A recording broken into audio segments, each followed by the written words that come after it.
Bonjour, vous écoutez Coming In, Coming Out, un podcast d'Alice Le Guiffant. On y parle, entre autres choses passionnantes, de coming out à soi-même et au reste du monde. Bonne écoute. Bonjour. Alors aujourd'hui, c'est une interview un peu particulière. Je suis avec vous deux, Émilie et Oriane. Et on s'est demandé pendant un bon moment si on allait faire une interview, deux interviews. Bref, et au final, on a choisi une solution un peu intermédiaire, c'est-à-dire qu'on est toutes les trois ensemble. Vous allez raconter votre histoire, chacune votre tour. Donc, tu vas commencer ? Bonjour, moi c'est Émilie. Voilà, je pense vous raconter l'histoire, mais je ne sais pas de quelle manière ça va, dans quel sens ça va aller. Moi, dans la manière chronologique, peut-être que je vais partir sur mon enfance, sur le fait de la question du genre, qui m'a posé question très tôt. Même si aujourd'hui, je suis sûre de mon genre, que je me sens bien dans le corps d'une femme et tout ça, mais je pense que quand j'étais petite, c'était un autre questionnement. J'ai plein de souvenirs hyper lointains. Par rapport à l'école notamment, où la question du jugement des autres par rapport à ce que moi je voulais vraiment faire était hyper importante. J'ai des exemples par rapport à des jeux d'enfants où j'étais à l'école et moi je voulais me diriger plutôt vers les petites voitures et que toutes les filles allaient vers les cuisines et que je me forçais peut-être à aller vers les cuisines alors que j'avais pas envie et qu'au final, à bout d'un moment, je me suis un peu isolée et j'allais plutôt dans la bibliothèque. Alors que moi, je voulais vraiment jouer aux petites voitures. Et déjà, je trouve qu'avec le recul d'aujourd'hui, de me poser ces questions-là à mes 3 ans, 3-4 ans, c'était déjà... je trouve que c'est assez fort, en fait, ça reflète plein de choses dans mon histoire. Tu veux dire que déjà à 3 ans, tu avais conscience que c'est pas ça qu'on attendait de toi ? Ouais, c'est ça. Wow. Je me mettais déjà la pression, alors que je viens d'une famille où on m'a jamais mis la pression sur ce que je devais porter. On dit toujours que j'étais un peu un garçon manqué. Enfin, j'aime pas trop ce terme, mais mes parents ne m'obligeaient pas à porter des jupes si j'avais pas envie de porter des jupes et tout ça. Mais je me suis mis moi-même cette pression-là par rapport à la société, je pense, parce que c'est vraiment pas ma famille qui m'a mis cette pression-là. Voilà. Je tremble un peu dans ma voix, je suis un peu émue, je pense. On serait à moins. Ouais, non, c'est toujours... Gros sujet, quoi. Ouais, puis... voilà. Donc ça, c'est une question qui m'a vraiment beaucoup taraudée. Et ça m'a suivi tout le long de mon parcours jusqu'à mon lycée, je crois. Et du coup, je me suis un peu isolée toute seule dans ces histoires-là, de me dire que j'étais un peu différente parce que j'avais des pensées différentes. Voilà. Je vais peut-être aller dans tous les sens, mais moi au lycée, j'aurais tellement voulu voir qu'il y avait... je vais vraiment dans tous les sens. Mais... Va dans tous les sens. Ouais. Je me rends compte qu'aujourd'hui, les lycéens ou les collégiens même, ils sont vachement ouverts sur les questions d'homosexualité. Et qu'en fait, moi, ça me fait trop plaisir de voir à la sortie des écoles de filles qui se tiennent la main ou de garçons qui se tiennent la main sans avoir peur. Et moi, au lycée, il n'y en avait pas, on ne savait pas, et ça m'aurait trop fait du bien, en fait, de voir ça, en fait, d'être témoin de ça et de savoir que ça existait, et voilà. Par rapport à mon enfance, c'est un peu ça, quoi. Je me suis mis moi-même la pression. Si on résume, c'est ça. Et du coup, tu t'es isolée, et du coup, tu t'es pas autorisée à faire et à être qui t'étais. Ouais, carrément. Clairement, et en fait, c'était ça toute mon enfance, mon adolescence, et je me sentais pas à ma place parce que je faisais des choses qui ne correspondaient pas à ce que j'étais, au fond de moi. Et quitte à même avoir vécu une histoire longue avec un garçon qui s'appelait François. J'ai été 3 ans avec lui, mais on vivait pas une histoire... Enfin, moi, je pouvais rien lui apporter en termes d'affection, de sexualité, tout ça. En fait, moi, c'était... j'étais dans un truc où il fallait que je sois un peu comme tout le monde, quoi. Donc, moi, mon coming out s'est fait vraiment suite à la séparation avec François et j'ai choisi de vivre ma vie au moment où je suis partie à Paris. Voilà, c'était comme si je fuyais ma période d'enfance et que je passais à autre chose. Et c'est là que j'ai vécu ma vie de lesbienne, parce que c'était vraiment 2009, je pars à Paris, 2009, je vivais ma vie de lesbienne. Et t'as quel âge en 2009? En 2009, j'ai 27 ans. 24. Non, 24, ouais. Non, parce que je dis 27 parce que j'ai toujours l'impression que mes 27 ans, c'était ma plus belle vie. Voilà, où je m'assumais complètement. Et moi, devenir lesbienne, c'était vraiment mon identité. J'en suis fière et je l'ai dit très facilement à mon entourage. C'est comme si, voilà, je m'ouvrais au monde et que je disais je suis lesbienne et j'en étais hyper fière de faire partie en fait, de cette communauté que je n'ai pas non plus hyper côtoyée, mais voilà, c'est une fierté, ça reste une fierté. Ça reste un combat féministe pour moi aussi, d'affirmer son homosexualité. Je trouve que c'est hyper militant. Enfin, je trouve ça assez militant en fait. Voilà.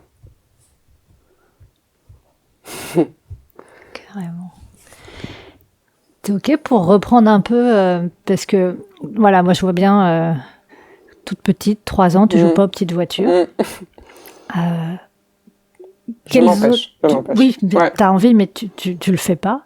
Est-ce que t'as d'autres souvenirs précis de choses comme ça que tu t'es dit, ça j'ai pas le droit? Plus tard. Plus tard, je sais pas. Tu veux dire dans l'adolescence? Ouais, dans la suite de l'enfance, dans l'adolescence. Bah après ça c'est, ouais, je sais pas. C'est plutôt le fait de m'affirmer dans toutes mes idées en fait, même pas que sur mon identité, ma sexualité, tout ça en fait, c'est que je m'empêchais après de m'affirmer qui j'étais et du coup, enfin, je sais pas comment dire. T'as tout verrouillé en verrouillant ça. Ouais, et du coup bah je me suis carrément renfermée en fait. J'étais en colère après tout et puis j'ai l'impression de pas vivre ma vie et d'être dans un truc qui est hyper fermé.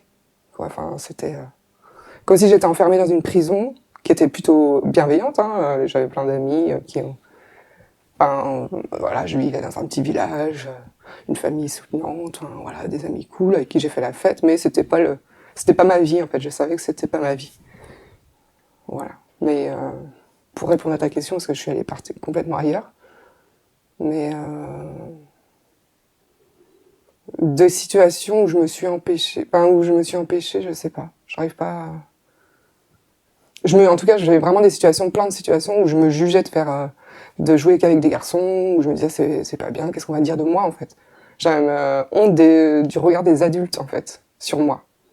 Sur le fait que je sois tout le temps qu'avec des garçons, que je joue au foot, voilà. Je me suis toujours posé beaucoup de questions sur ce qu'on pensait de moi. En fait, voilà. Je pensais ça surtout. Donc ouais,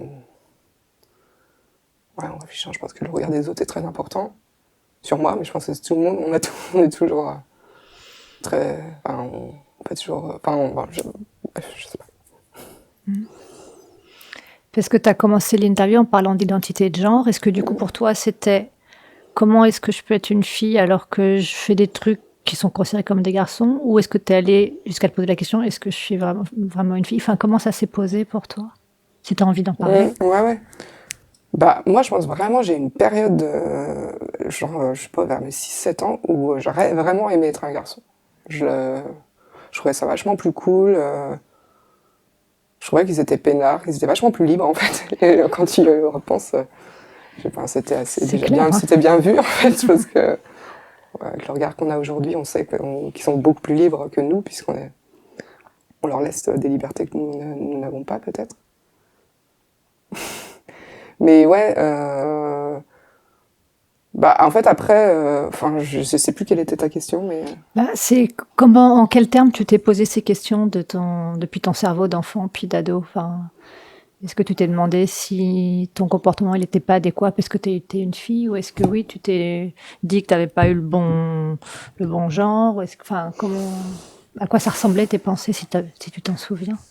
bah c'était vraiment que des pensées où je me jugeais, mais j'étais pas dans une souffrance telle que je me disais, je n'étais pas bien dans mon corps, vraiment. Mais je me disais que j'avais vraiment envie d'être un garçon, de me comporter comme un garçon, en fait. Moi, j'avais 2 grandes sœurs et je pense qu'elles se moquent toujours un peu de moi, de mes manières où... Enfin, elles me rappellent toujours que j'avais des petits polos, je mettais une fleur dans ma poche de mon polo pour faire comme les garçons. Enfin, c'est dans les trucs de l'imaginaire un peu. Mais je me suis pas dit, je voulais avoir le comportement, je crois que c'est ça aujourd'hui, je voulais avoir la liberté des garçons, quoi. Je crois que j'avais déjà senti que les filles, on devait rentrer dans un truc de gentille petite fille douce, sage, propre sur elle, qui obéit, qui est sage, quoi, en fait, qui doit être propre. Moi, j'étais toujours sale. Voilà, et je trouvais ça plus cool. Et pour le coup, je remercie mes parents là-dessus de m'avoir mis aucune pression par rapport à ça, mais ce que je trouve dingue, c'est que je me suis mis cette pression-là, alors que mes parents n'étaient pas du tout dans cette pression. Alors je sais pas si j'avais déjà un regard sur la société. Moi, je pense que le poids est tellement lourd que... Ouais. Je sais pas, mais voilà. Donc,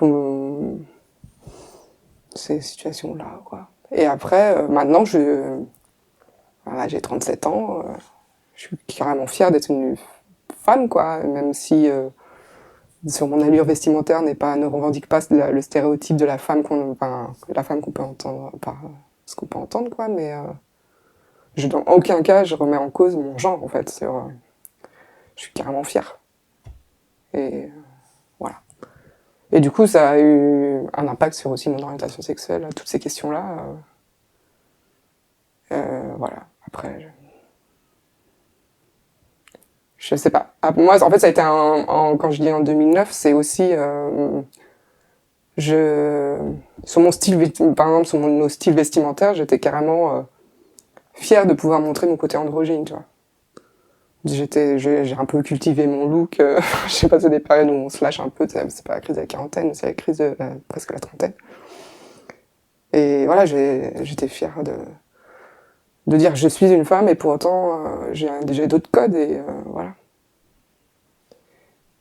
Et voilà.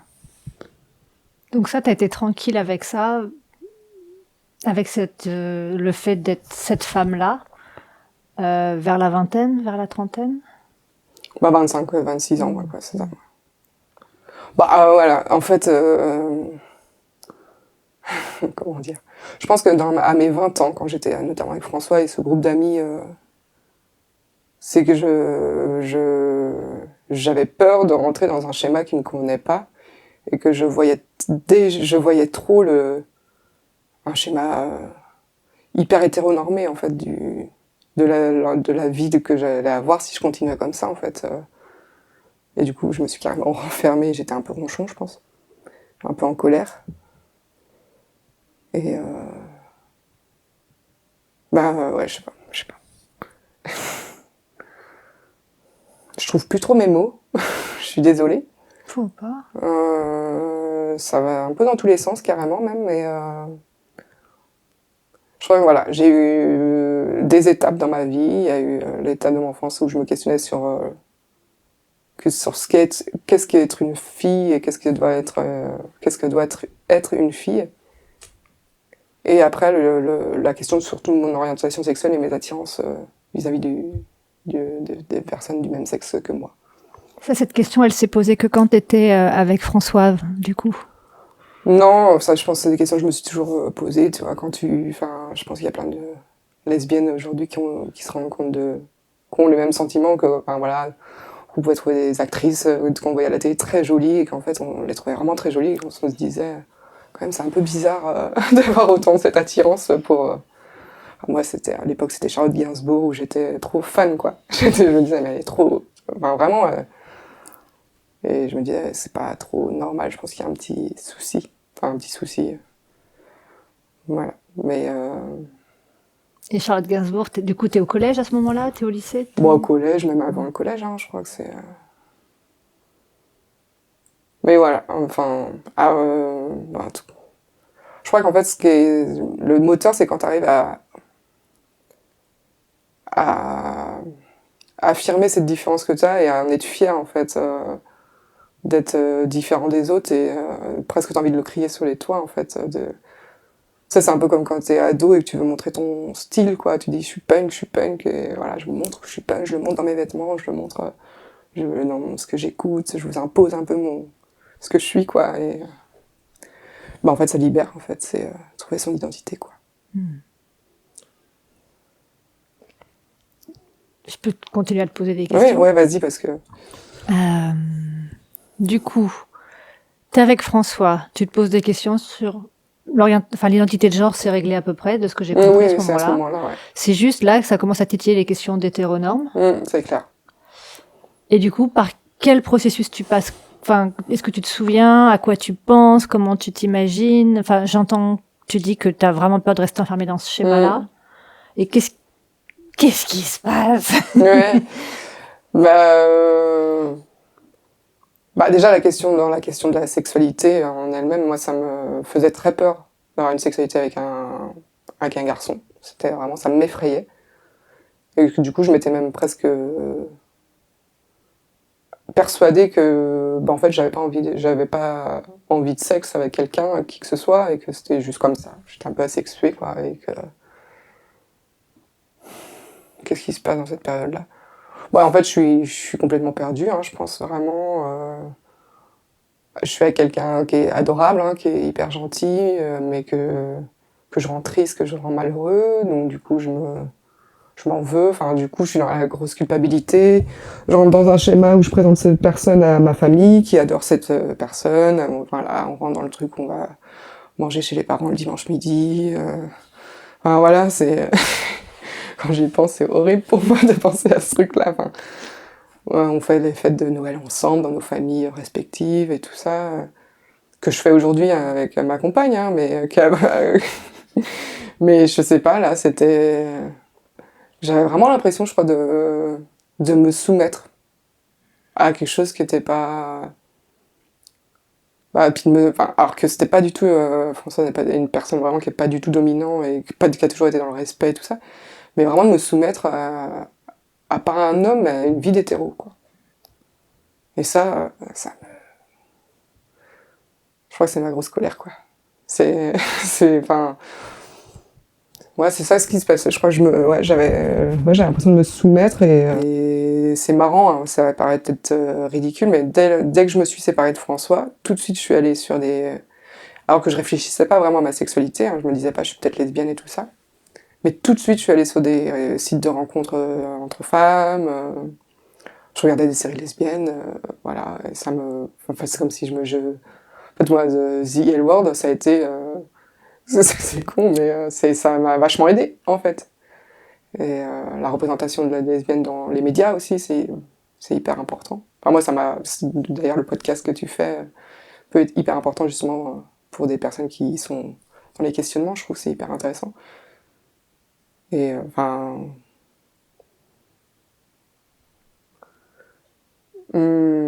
Donc tu t'étais jamais vraiment posé de questions sur ton orientation sexuelle, c'est ça que tu viens de dire? Ouais, mais ça devient clair tout à coup quand ouais, même. Voilà.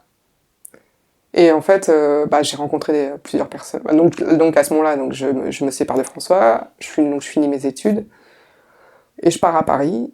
Et directement à Paris, je rencontre notamment une femme, et bon, ça a été très rapide, mais la sexualité était évidente, l'envie du corps d'une femme, enfin c'était naturel, quoi. En fait, c'était une renaissance presque, en fait. Vraiment une renaissance. Et même, enfin, tu vois, ça faisait 3 jours que je connaissais cette femme, j'ai demandé à mes frangines, bon, on se fait une visio ce soir, j'ai un truc à vous dire. et, et elles étaient toutes en stress, mais elles savaient très bien ce que je voulais leur dire, en fait. Mais puis voilà, je leur ai dit, voilà, je suis avec quelqu'un, mais c'est une femme, voilà. Et puis elle me dit, Émilie, ça ne surprend pas, puis en fait, il n'y a pas de problème, en fait. Et du coup, j'ai chargé mes frangines d'en parler à mes parents. Et tout de suite, ma mère m'a rappelé en me disant... Parce que j'arrivais pas... Enfin, ça me paraissait trop solennel. Et puis, moi, j'ai une confiance énorme en mes sœurs, quoi. Et voilà, ils m'ont rappelé. Et puis, ils m'ont dit un peu ce que ce que t'as vécu aussi. C'est à ces moments-là où ils te disent l'amour qu'ils ont pour toi, alors qu'ils t'ont jamais rien dit aux parents, en fait. Mais ils te rassurent en disant que ça change absolument rien. Et voilà, quoi. Mm. Donc voilà, ma nouvelle vie commence. Cette fille, voilà, c'est une histoire un peu particulière. On s'est séparés très très vite parce que voilà, avec ces difficultés, et que j'étais pas dans une période où je pouvais gérer les difficultés de quelqu'un d'autre. Ça fait déjà que moi je gère ma nouvelle situation, et après voilà, j'ai rencontré une autre femme avec qui j'ai vécu une histoire, une belle histoire aussi, et là ça a été l'évidence quoi. Et là, envie de me montrer à tout le monde, de tenir par la main ma compagne, de l'embrasser devant mes potes qui m'avaient jamais vu avec une femme, et puis de pas du tout avoir honte, quoi. Vraiment. Et autant quand j'étais avec François, j'avais presque honte de lui tenir la main parce que je me sentais l'imposteur, quoi. C'est ça. Un imposteur. Imposteur. Au féminin, je sais pas. Impostrice. Impostrice, je sais pas. Bref, voilà. Donc, voilà. C'est ça mon histoire. Et après, c'est fait de, comme la vie de chacun, d'histoires amoureuses, de séparation, de douleur, de joie, de rencontres. De mariage. De mariage, oui. Raconte-moi ça. Ah oui, parce que là, il y a aussi bon, il y a eu la période du mariage, de l'adoption de la loi pour le mariage homosexuel. Donc je sais plus c'était quelle année. 2013. 2013. 2012, 2013. Par là. Ouais. Donc à cette époque-là, j'étais avec Maud. On vivait ensemble, tout ça. Et c'est vrai que nous, on a vécu, enfin surtout moi, je pense, parce qu'elle elle était plus assumée depuis plus longtemps, et elle a toujours su en fait qu'elle était lesbienne. Mais moi, ça a été une violence extrême, quoi. Les mouvements des manifs pour tous, et la médiatisation de tout ça, des gens qui étaient qui avaient aucun complexe par rapport à leurs idées homophobes, en fait. Et là, à ce moment-là, j'avais tellement besoin de sentir que mes proches me soutenaient là-dessus. J'ai été déçue de beaucoup d'amis, alors que eux, en fait, ils n'ont pas fait un combat personnel, ils n'ont pas eu de propos homophobes, mais j'étais presque en colère qu'ils n'aillent pas en manif pour me soutenir, en fait. Et ça a été une période hyper difficile, mais là, du coup, c'était cool, parce que ma mère est venue en manif à Paris, c'était sa première manifestation. Elle est venue en car avec l'assaut LGBT de Angers. Ça a été toute une découverte. Elle est venue avec mes 2 sœurs. C'est trop bien, j'étais trop contente.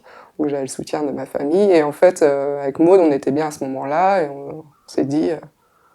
c'était presque... On s'est mariés, du coup. Pas pour des raisons...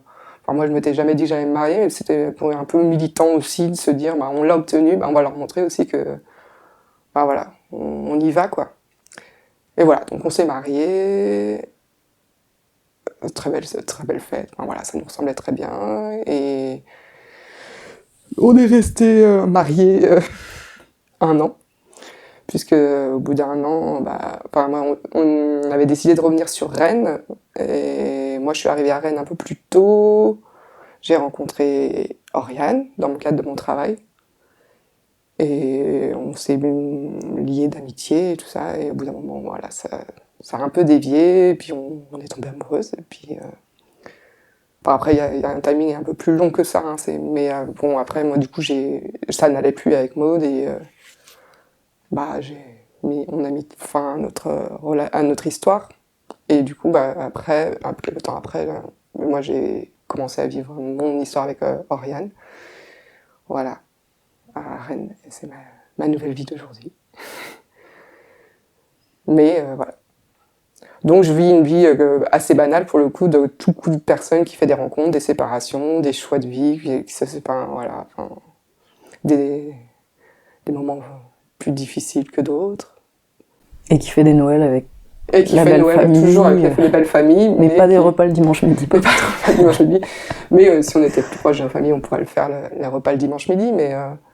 Du coup, je me sens à ma place, puisque en plus je suis contente de venir avec ma compagne, en fait. Parce qu'elle fait partie de ma famille et que voilà, c'est pas la même, en fait. Donc, alors que ça peut paraître très hétéronormé, ce genre de choses, mais en fait c'est juste la vie de famille aussi. Mais je me souviens que je disais à François, à l'époque quand j'étais à François, je disais tout le temps, parce qu'il faisait du foot, et en plus il faisait du foot, donc ça faisait... Et je lui disais toujours, mais je ne serais pas cette femme qui qui t'attend le dimanche après-midi avec sa poussette autour du terrain de foot, quoi. Ça, c'était genre, c'est pas possible, quoi. Et voilà. Et donc là, là, j'affirme encore enfin, aujourd'hui, je pense que je suis moins autant quand j'étais à Paris, j'essayais d'aller un peu dans le milieu homo, faire les fêtes LGBT, enfin voilà, tout ça. Aujourd'hui, on côtoie quand même un peu le milieu homo, mais c'est nos amis vraiment qui sont aussi homo, mais je suis moins dans la communauté. Ça me manque des fois, mais je m'affirme différemment en tant que lesbienne. J'ai pas besoin de faire partie d'un... Enfin, d'avoir besoin j'ai moins besoin de cette appartenance à un groupe, en fait. Maintenant, je me sens comme tout le monde. Voilà, je sais pas comment dire, mais... T'as réintégré la banalité. Ouais, c'est ça, j'ai une vie banale, voilà. C'est ça. Mais j'en suis contente de ma vie banale, parce que... C'est très reposant, hein. Ouais. Puis elle est pas si banale. Bah, j'imagine bien, hein, j'imagine. Non, elle est pas si banale, non. Mais elle est normale. C'est ta vie, quoi. Ouais. Je fais mes choix, enfin, on fait nos choix, on fait des projets. On n'arrive pas à se mettre d'accord sur certains projets. Voilà, c'est la vie banale. C'est ça. Ouais. Et donc j'ai eu ce combat-là de m'affirmer lesbienne, tout ça. Maintenant, c'est bon. Et j'ai un autre combat aussi qui est arrivé aussi quand j'ai 30 ans, où j'étais diagnostiquée aussi maladie de Parkinson. Donc aujourd'hui, c'est aussi un autre combat que j'ai à mener, on va dire, d'essayer de vivre ma vie le plus possible, le mieux pendant que je suis bien. Et voilà, c'est un autre combat parce que ça inclut aussi d'autres questionnements dans notre couple, dans ma vie professionnelle, dans mes choix que je peux faire. Et mais là, c'est un autre sujet. Si t'as envie d'en parler, c'est possible, c'est pas obligé.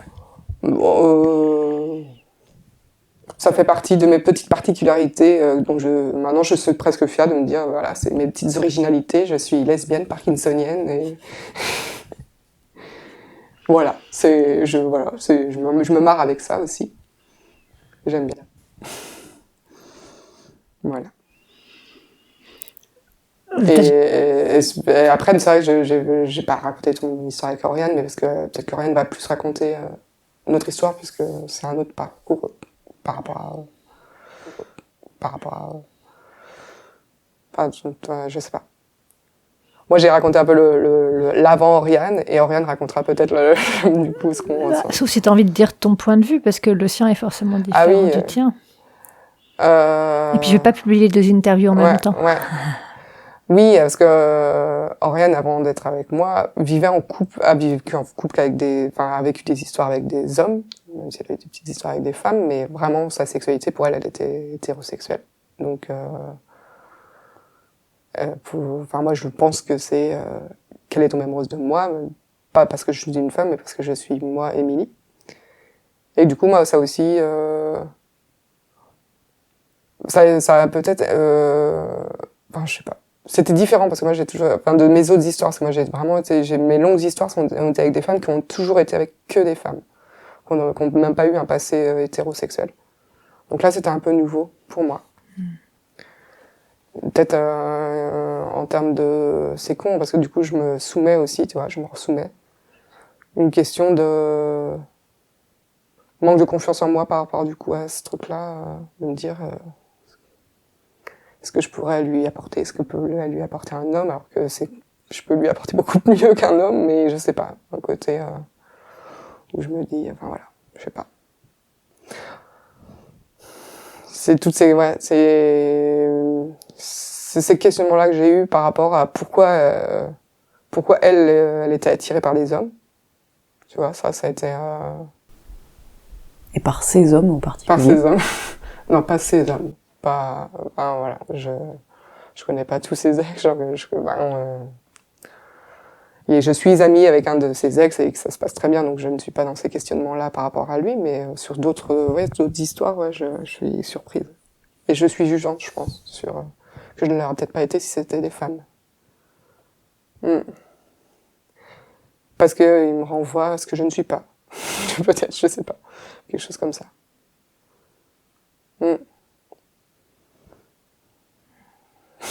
Ça, c'est aussi une autre histoire. Voilà, c'est une histoire de jalousie, mais parce que c'est un homme, je pense, parce que j'ai jamais été quelqu'un de jalouse. Enfin, en tout cas, ça m'insécurise complètement. Ouais, voilà, c'est ça, ça m'insécurise. J'ai l'impression que c'est...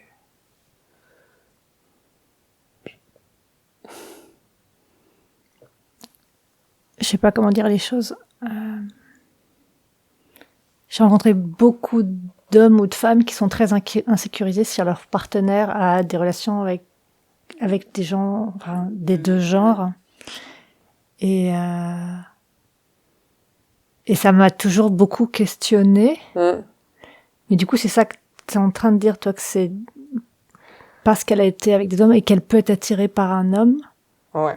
Que ça te met dans l'insécurité de qu'est-ce que je peux offrir. Mais c'est pas tout à fait ce que j'entendais chez les autres, mais toi, c'est ça que ça vient réveiller, non?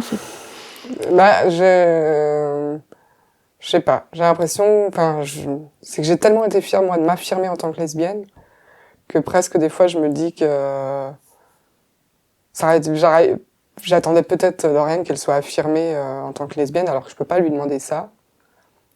Et pourtant, elle est très engagée pour le droit des femmes et tout ça, dans le féministe et tout ça, mais en fait, j'ai l'impression que c'est vraiment con, hein, mais j'ai peut-être ce rapport où j'ai l'impression que les femmes qui sont avec des hommes, elles se soumettent aux hommes, mais c'est ça.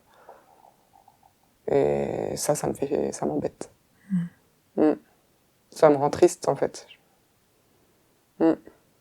Et ce qui est complètement faux, parce que dans mon entourage, j'ai plein de couples hétérosexuels où aucun des deux n'est soumis à qui que ce soit, mais je sais pas, j'ai ce truc où la domination de l'homme, alors que tu vois, à un moment donné, je te parle de quand j'étais petite et que je voulais être un garçon et que parce que j'étais libre, bah je sais pas. Alors là, je pense que c'est une thérapie que je dois faire moi-même de mon côté, quoi. Donc je vais pas régler ça en une interview, mais je ne prétends pas ça, en effet. Ouais, non, mais en fait, je sais pas. En fait, je pense que c'est vraiment de la pure jalousie, la mauvaise jalousie, en fait, celle qui te rend mal, en fait, où t'es pas fier de toi, en fait, et tu t'auto-flagelles toi-même, en fait, en pensant à ces choses-là. Et ouais, je sais pas.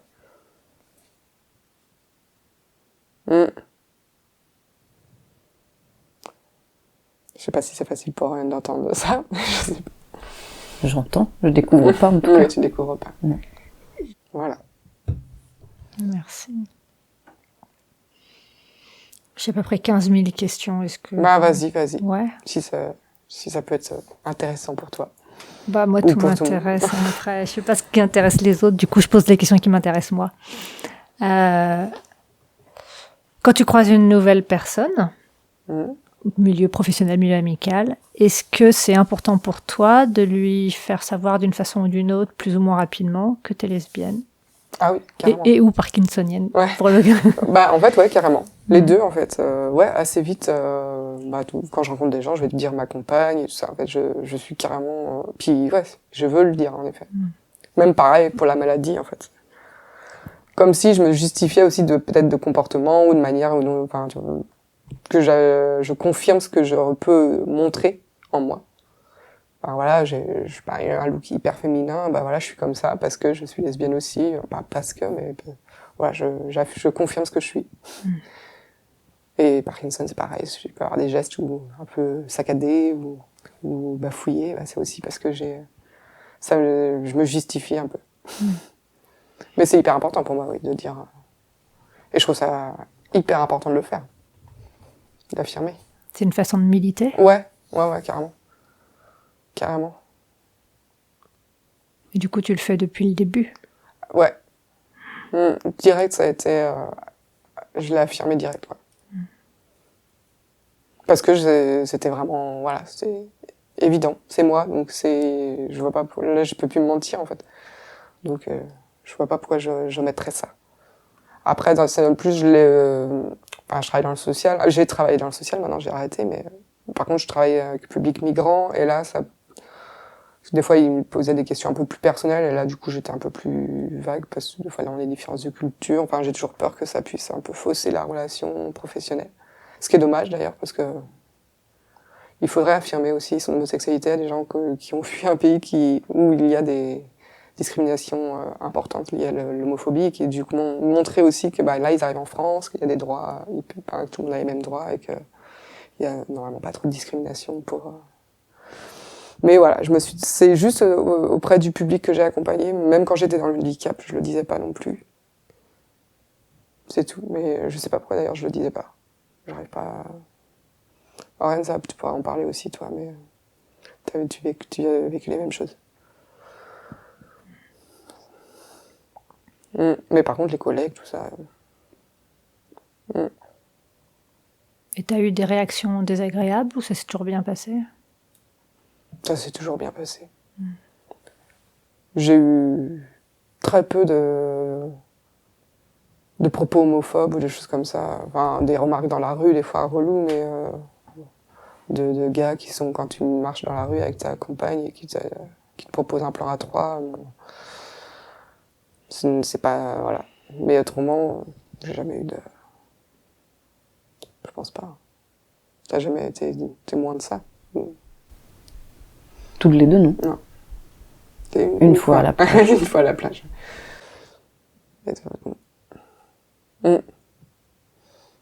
Mais voilà, non, moi ça c'est toujours... j'ai jamais eu de... Enfin, plus mes parents, je pense, des propos par rapport à des oncles et tantes qui ont peut-être pas été très malines,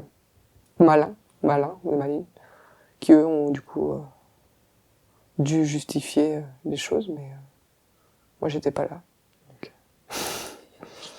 Mais pas non plus violent, quoi. Ouais, tes oncles et tantes t'en ont pas parlé à toi Oui, non, mais il y a eu des petites remarques un peu désagréables, je pense, mais après, j'ai pu revoir ces oncles et tantes là, mais il n'y a jamais eu de soucis, en fait, jamais de jugement ouvertement devant moi.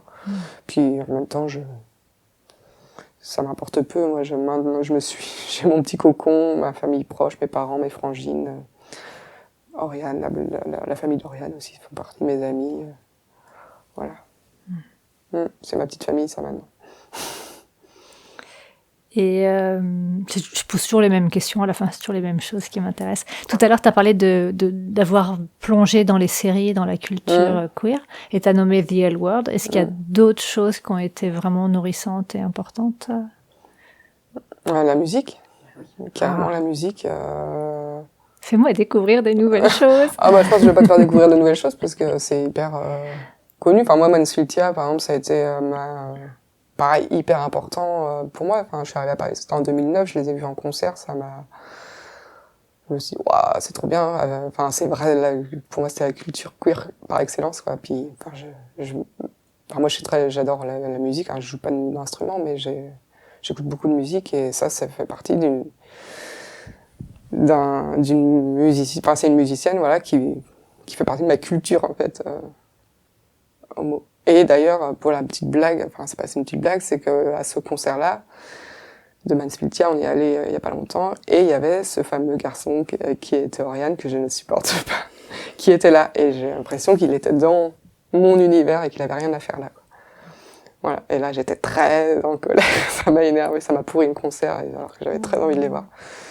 Je crois que c'était dans les derniers concerts qu'elle avait fait à ça en plus. Je me suis gâché mon moment, toute seule. Notre moment. Notre moment. Mais voilà, musicalement, il y a plein de groupes Soko, tout ça. Enfin, il y a plein de groupes musiciens. Des séries, après on a regardé un petit peu des séries, mais féminin, que j'avais bien aimé. Une série une web-série québécoise, qui m'avait bien parlé, parce que voilà. Mais en fait, je trouve ça hyper important de banaliser, en fait, pas de banaliser, mais c'est con, hein, parce que moi je mets toujours l'exemple de Plus belle la vie, qui est une série où toutes les mamies regardent ça, et je trouvais ça cool que les mamies regardaient une série où il y avait des homos dedans, et que ça banalise un peu la situation, et que finalement, je trouve que c'est hyper aidant, en fait, pour la communauté, d'avoir, je trouve ça, la visibilité homosexuelle dans les médias, en fait, c'est hyper... Mais aujourd'hui, je trouve que ça se fait vachement plus, quoi. Mais moi, ça m'aurait vachement aidé, hein, parce que je me souviens quand j'étais gamine, dès que je voyais deux femmes s'embrasser à la télé, c'était... T'en as vu? Oui, ça arrivait des fois dans des films, enfin, je sais plus, j'ai pas l'exemple de film, mais... Quelle chance. Ah ouais, t'as... Ouais? Jamais. Ouais. Bah, avant The L Word, jamais. Ouais. Si, il y avait... Je me souviens d'un feuilleton que j'avais regardé. Ouais. Mylène Farmer aussi, quand même, dans ses clips. J'ai pas vu beaucoup de ses clips. Ouais. Non, mais voilà, moi, je trouve ça aide aussi. Ça m'a aidé. Et en culture musicale, je sais pas trop... Bah, je trouve que, voilà, ça fait partie de la culture queer, c'est la musique, la fête, Mais je suis désolée, je peux pas Ah non, mais je peux c'est pas t'apporter super beaucoup déjà. de... Mais si. Jamais écouté Soko. Soko, c'est cool aussi. Est-ce qu'il y a autre chose qui te paraît important de dire et qu'on n'a pas pensé à évoquer? Tu me regardes, mais... Bah, je sais pas. Elle cherche l'inspiration. C'est ça. Bah, je sais pas. Après, j'aurais pu parler beaucoup plus de l'histoire avec Oriane, mais comme Oriane va parler, je laisse un peu le suspense sur notre histoire. Je pense que tu en parleras bien. Voilà. Non, j'avais pas d'autres choses à ajouter. Je pense que j'ai quand même bien élargi. Je pense que j'ai tout abordé. Je pense qu'il ne manque rien. Ça fait un sacré teasing pour la prochaine interview. Hein. C'est ça. Tu vas avoir la pression. Ouais. Voilà. Bon, ouais, voilà. Ok, bah, merci beaucoup. Ouais, de rien. Une petite précision apportée par Émilie juste après la fin de l'interview. De voir les gens qui n'ont pas l'habitude d'aller manifester pour des droits, genre et qui, eux, avaient besoin de manifester dans la rue pour empêcher que d'autres personnes aient des droits, comme pour le mariage. Je trouvais ça fou. Enfin, c'est comme si j'allais dans la rue pour empêcher... je sais pas, on peut pas aller dans la rue pour empêcher des droits, en fait. Les droits, c'est anti... valeur de manif, quoi. Alors, c'est pas possible. Moi, je comprends pas de ça. C'est comme les manifs anti-avortement, tu vois. C'est vraiment garder ses privilèges, quoi. Enfin, voilà, je trouve ça tellement fou. Ça me met énormément en colère, quoi. Enfin, il y avait quand même plus de gens à aller manifester pour empêcher le mariage pour tous que là, pour aller lutter contre la retraite contre la retraite à 64 ans, tu vois. Enfin, ou des choses comme ça, ou l'environnement, tu vois. Les gens vont plus dans la rue pour aller pour ça que pour l'environnement, tu vois. Voilà, Voilà, c'est terminé pour aujourd'hui. J'espère que cet épisode vous aura plu et je vous retrouve bientôt avec une nouvelle interview. D'ici là, n'hésitez pas à me contacter si vous avez envie d'être interviewé et à faire connaître ce podcast autour de vous en parlant, en écrivant un commentaire ou en lui attribuant tout un tas d'étoiles. Vous pouvez dorénavant aussi nous retrouver sur Facebook ou sur Instagram @comingin coming out. À bientôt!